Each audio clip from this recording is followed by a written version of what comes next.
Welcome to Class 6. We've made it to the end of the boot camp. I hope this has really helped you get what you needed to kind of think about what you want to do to get started in this hobby of World War II miniature wargaming.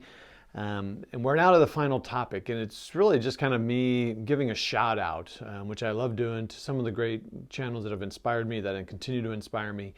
I am going to definitely leave some out, and it is not on purpose. You know, as I follow, man, 400 subscribed to 300 to 400 channels. I don't know. Some of which I don't even get, that don't pop up because I have so many, and so I miss a lot of videos that people put out, and that is certainly not on purpose.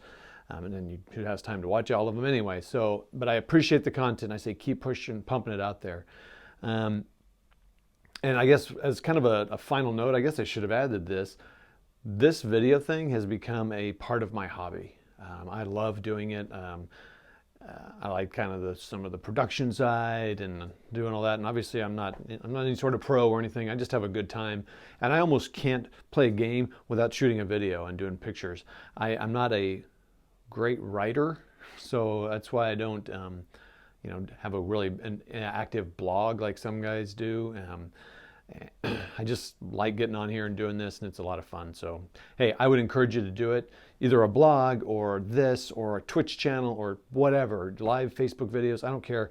It's cool, and it's, you know, you see how I do it, so you can definitely do better. So but real quick, so this one's really a shout out to a lot of the resources that I use. And I would like to give a shout out first to a channel that doesn't really focus on World War II a whole lot, but is doing a little bit more board gaming. So I'm slowly converting them. But Rocky's War Room. So Matt's a local guy here. That's another story, how we kind of discovered that we lived close together. It's kind of cool. But he's a channel that goes out there and he does paint and chats and rambles and shows models how to build them. A lot more science fiction, some fantasy. He's doing a lot of Western stuff as of the making of this. He does all kinds of stuff, and now he's kind of getting into some board games as well. But I am kind of one of the hosts of the show, I guess, on his channel. He's got 4 or 5 of us that kind of pop on, off and on occasionally, or most of the time, regularly. And we're kind of a fixture on his channel. But he wanted to do you know, one of his rambles was World War II wargaming, miniature wargaming. And also just talking about, we talked another time about Hex Encounter board games. And both those videos, I'm going to link to the video that kind of inspired me to this. We just basically went through a lot of these things this class did, and I thought, man, I should kind of put maybe a class together, or a boot camp of topics that we kind of discussed on the show, and just kind of get a little bit more detail than I did on the show. So I'm linking to that. So thanks Matt and Rocky and all the guys over there at Rocky's War Room for that kind of inspiration to do this class. So that's the first thing I want to talk about. All right, so let's go to the computer and let's look at some of the ones that have some good battle reports and some other sites. Let's go take a look. All right, there's a bunch of videos on getting started in Flames of War, but I really like Rob's game group with the stuff that he talks about in his, because it's fairly recent, and it's a guy that's not all about miniature gaming. He really does a lot of role playing, so I appreciated his approach to the question. So it kind of goes back to one of the first videos where we talked about the starter kits. There's also getting started in bolt action. And there's a buyer's guide, and this is Hollywood Gaming. He also does a really good job of covering a lot of the basics that I've just like glossed over. Materials to get, paints, things like that. Also kind of some basics. So Hollywood Gaming, really good opportunity to see a little bit more depth, and you could apply it to any game. Now I want to talk about some of the battle reports, some of the channels that inspire me. I spend a lot of time on YouTube, so my resources really focus a lot on YouTube. The first I want to talk about is House of Hingis Comics. He started doing battle reports via a blog where he would make them like comic book after action reports. So you'll see that a lot if you're totally new to wargaming, AAR, or after action report battle reports. And now he just does incredible depth, historic depth on his research to play the games and in his battle reports. They're very amazing and very well done. By the way, I am going to list a bunch more sites that I'm actually going to talk about, because I don't want this just to be a list reading thing, but I just want to call out a few. And I feel almost bad, though, because I know I'm going to leave some people out that do some really good stuff out there, and it's really not on purpose. There's All Miniatures, Great and Small. They do consistently a lot of Flames of War.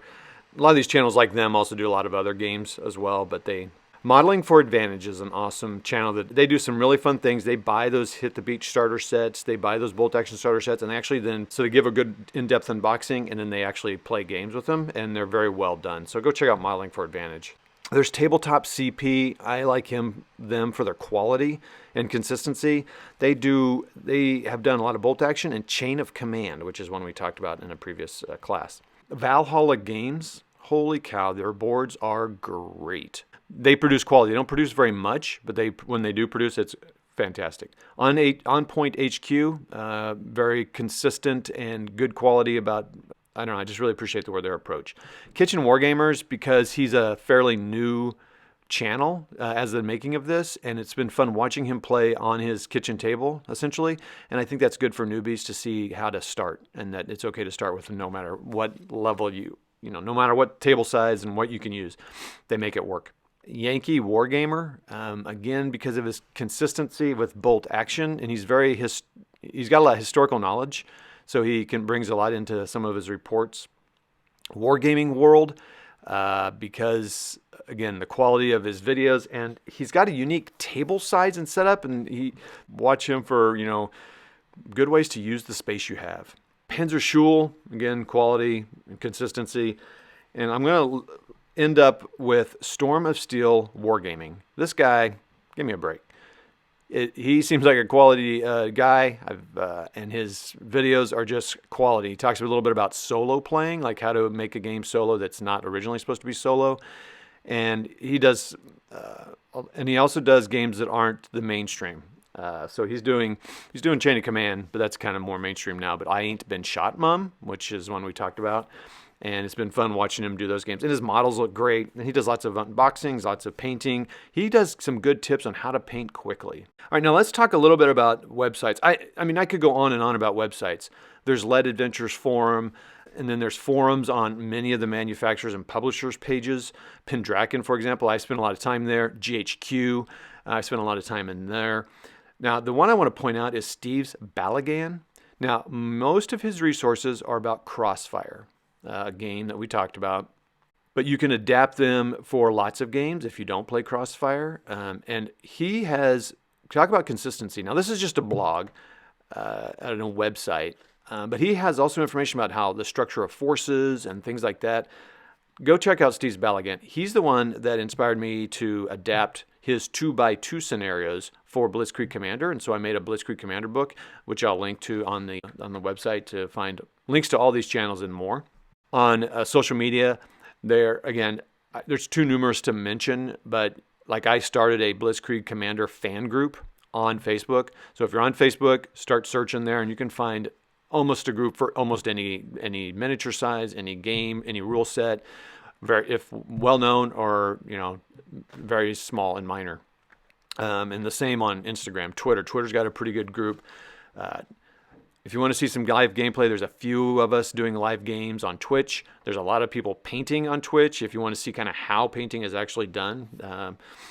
Discord, there's a lot of stuff going on Discord, little small groups. Usually you find out about those through YouTube channels or Facebook or things like that. Another one to think about are all the World War II history YouTube channels.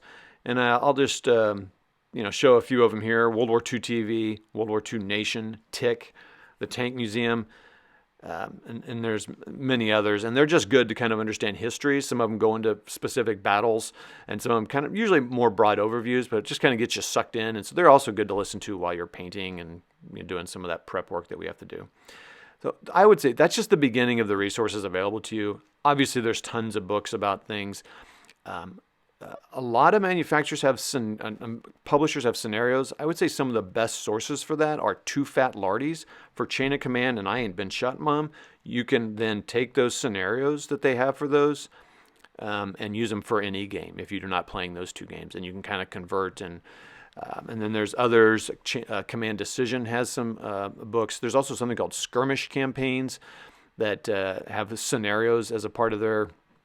That's what they are, scenarios. So if you're having trouble thinking about what thing to play, what battle, and how many troops to use for it, and get as close to history as you can, these are some good resources for that. And Steve Balagan has a bunch, and Battlefront World War II, the game we talked about, has a ton of them. And also there's a ton for Command Decision floating around the web. They're usually bigger, but they can lead you there. And then there's people who have written scenarios.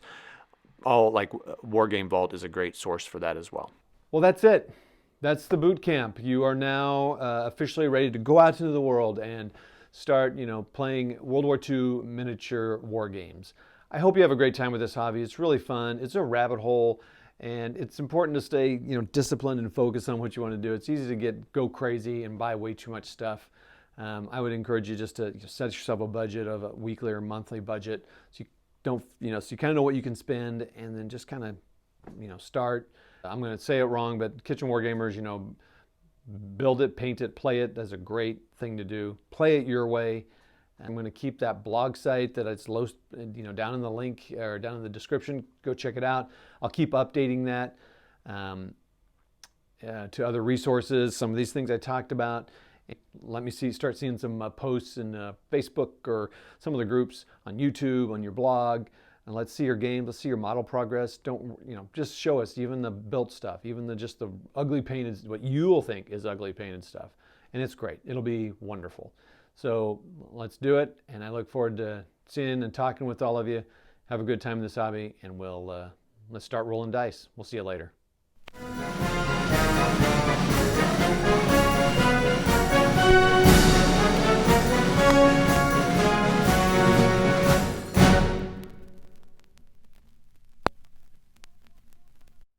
Oh boy, now I know what miniatures I'm going to use. I'm going to fight West Front early war. I know what paints and terrain mats and terrain I'm going to use. This is so cool. Oh, and I decided the rules too. I don't even need wardrobe. I can do it all on my own. I don't need wardrobe anymore. I know what I need to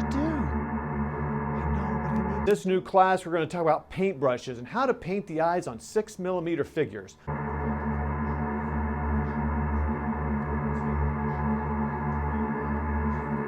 Black eyes, green eyes, and all those kind of details, because that's the kind of details we want.